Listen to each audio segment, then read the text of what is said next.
The argument continues when Cody says that Dr. Finkel's TZ thinks they would communicate with the aliens by dressing up as a hot dog, saying that the advice wouldn't work, but Junior and Joseph think it is accurate. After the hot dogs are mentioned, Cody realizes that at his house is Wiener night, where his mother makes a bunch of hot dogs and he eats them without the bun. Cody asks what the time is, and after Junior and Joseph respond with 5 o'clock, Cody says that he's late, and he runs off, leaving Ken behind. Junior and Joseph try to tell Cody that he left Ken on the couch, but they stop, thinking he'll come back for him. However, Junior then thinks that, if Ken has been to the moon a lot, then they'll send him back to the moon. Joseph agrees, and they go with the plan.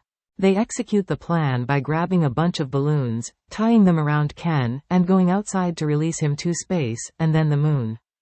Joseph and Junior begin blowing the balloons and tying them around Ken. After a while, Ken is tied to a lot of balloons and is outside. They start a countdown to when they'll release Ken so the balloons will lift Ken high up, thinking that they'll make Cody happy by sending Ken to the moon.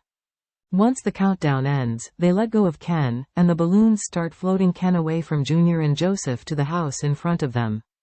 The balloons with Ken hits the house in front of them, but it goes a bit higher after it does so, as Junior and Joseph wave Ken a goodbye. Junior and Joseph are happy they sent Ken to the moon, and Junior thinks it might take Ken about 10 minuets to get to the moon. Joseph thinks it'll take about a week, but Junior knows how many balloons were on Ken, and Joseph agrees more with Junior.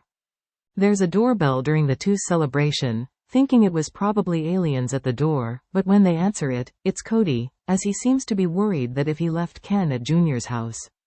Junior and Joseph snicker at the question, saying, "No." Cody knows the two are acting weird with a response like that, but Junior shows to Cody that Ken isn't at his house.